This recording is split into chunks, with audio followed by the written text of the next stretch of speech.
Hey everyone, this is Max and Maxi TCG. Thank you for joining me in another video. In this video, we're going to kind of be going over our next steps for improving now that you got through the bulk of the guide for the Yu-Gi-Oh! Basics.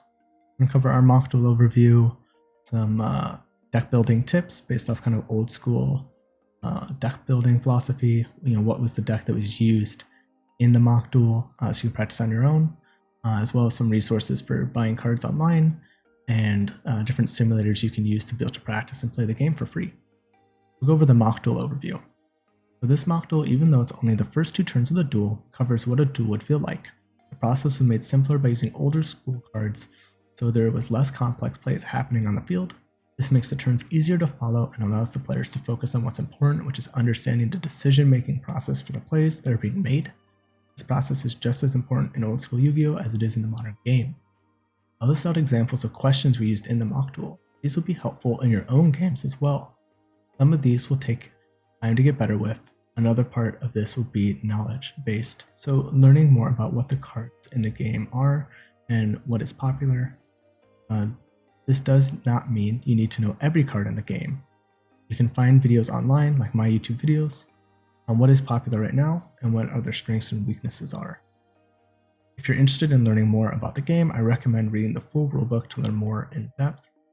If you like my process for explaining things, check out my guide for learning how to play Modern Yu-Gi-Oh! Rulebook at maxitcg.com.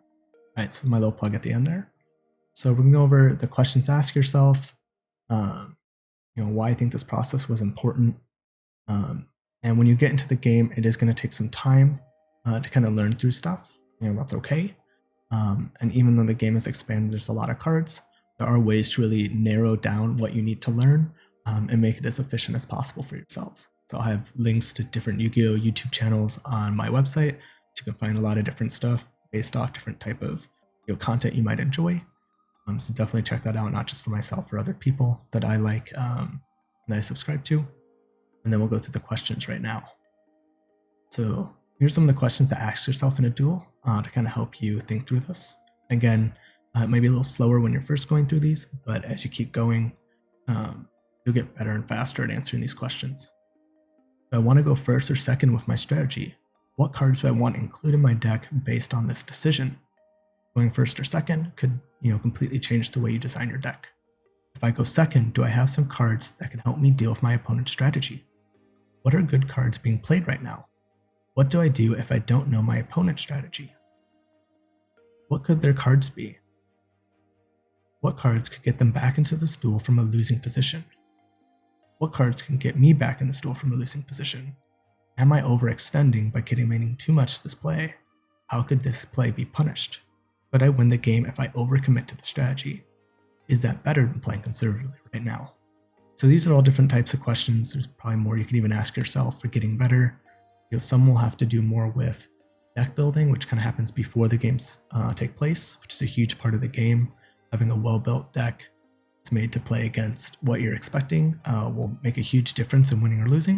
And then there's more in-game decision-making questions you'll ask yourself in a game to kind of help you work through what's going on and how to make the best plays. Next, we'll go new to Yu-Gi-Oh! So this is a little part I kind of explain why I think this type of approach is better. If you're new to Yu-Gi-Oh! Or you're trying to teach someone that is new to the game, I recommend using older cards and ideally make the decks the same.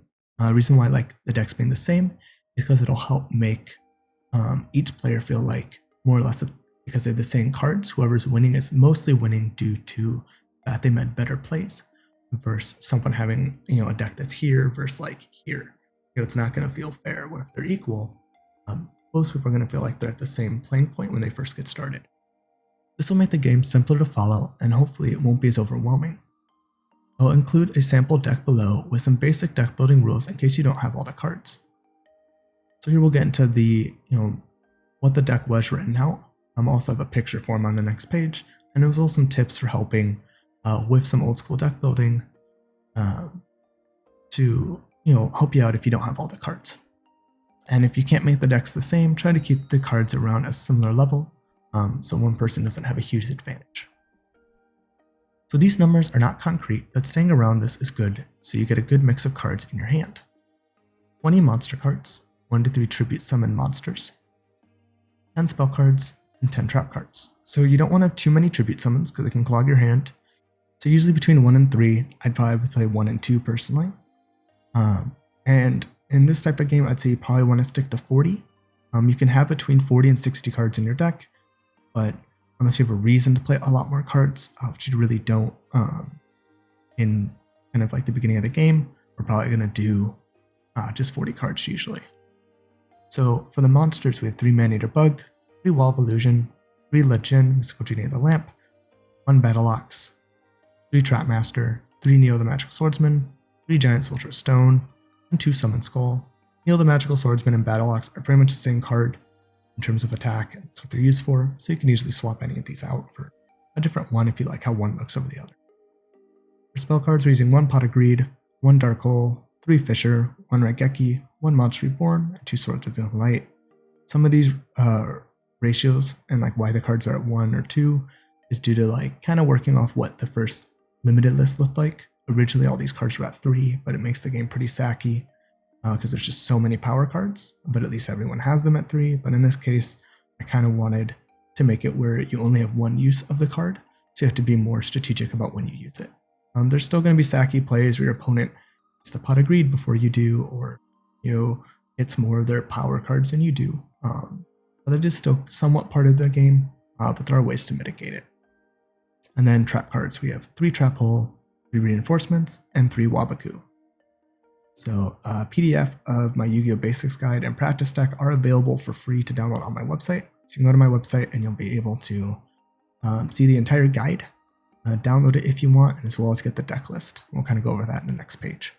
All right, so here we have the visual deck list, and it shows you all the cards that we were playing. Hopefully that might be easier for some people to see the cards as well. And then we're going over the YDK file. So this is something that's included in the free download. A YDK file is a file type used when saving a deck list in third-party dueling simulators that are free to play online. When you download a YDK file, you can import it into the game and have the complete deck list ready to use. More about these softwares will be in the next section on where to play with the deck. So when you use these simulators, the decks have their own file type, and by downloading it, you don't have to sit there and manually include every card and search it. You can just import it, and the deck is ready to play and ready to use. So it can be pretty nice for saving a little bit of time. And I'll have videos about how to upload these into different platforms. So next we have the where to play with the deck. So we're gonna go over different options for being able to kind of test and play the game so you can improve, and what are some options for buying cards physically and different simulators you can use. So the first option for playing with the deck is you can buy the physical cards online from sites like TCG Player, Troll on Toad, eBay, and Amazon. These cards are older, so they won't be too expensive. One thing I'd point out with these is if you're going to buy these cards, even though they are older, they should be pretty cheap for the most part, but the one thing that would really get you is shipping cost. If you can, I would try to buy all the cards to get them in like one package, so that way you can save on cost that way, because a lot of times shipping is like 99 cents.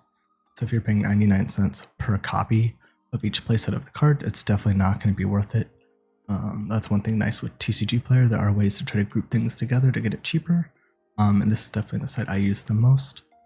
But Troll on Toad, eBay, and Amazon can be good options at times when certain cards are more expensive on TCG Player. Sometimes they're a little cheaper on these other sites when different spikes happen immediately. It's kind of the difference for these that I use.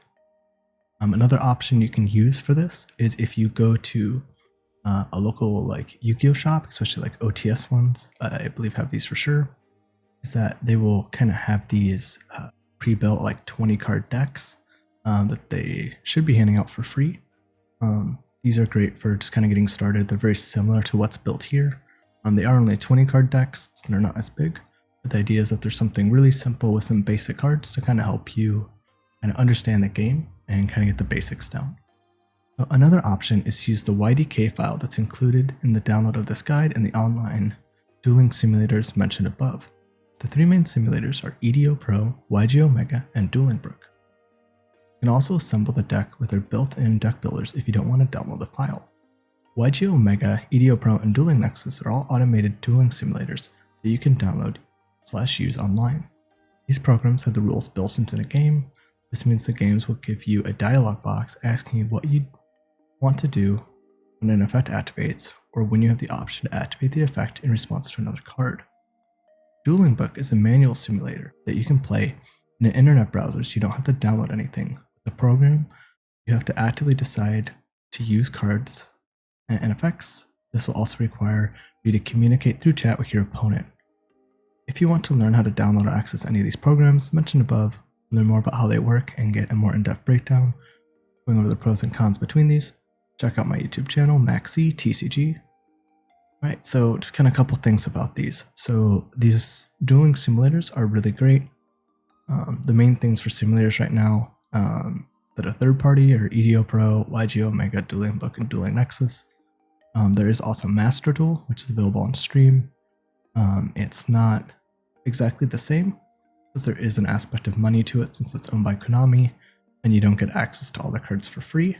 But you can play the game for free without spending money to build decks and practice and learn, and they have a lot of really cool aspects when it comes to their solo mode and things for helping new players get into the game. And the graphics and kind of visual display interaction for the game is definitely better than these third-party simulators. The third-party simulators strive in the fact that because they are free, it's really good for testing and practicing, and just kind of practicing a deck, learning the combos, seeing if you like the deck before investing money. So there's going to be some pros and cons between using Konami's Master Duel versus other simulators. The next series, when we go through the rulebook, kind of discuss more aspects of the game in depth, cover more complex and newer parts to the game.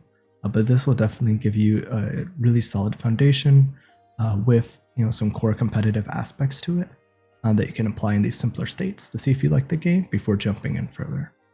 If you have any questions, leave them in the comments below. I'll try to get to as many as I can, and I hope to see you in more videos in the future.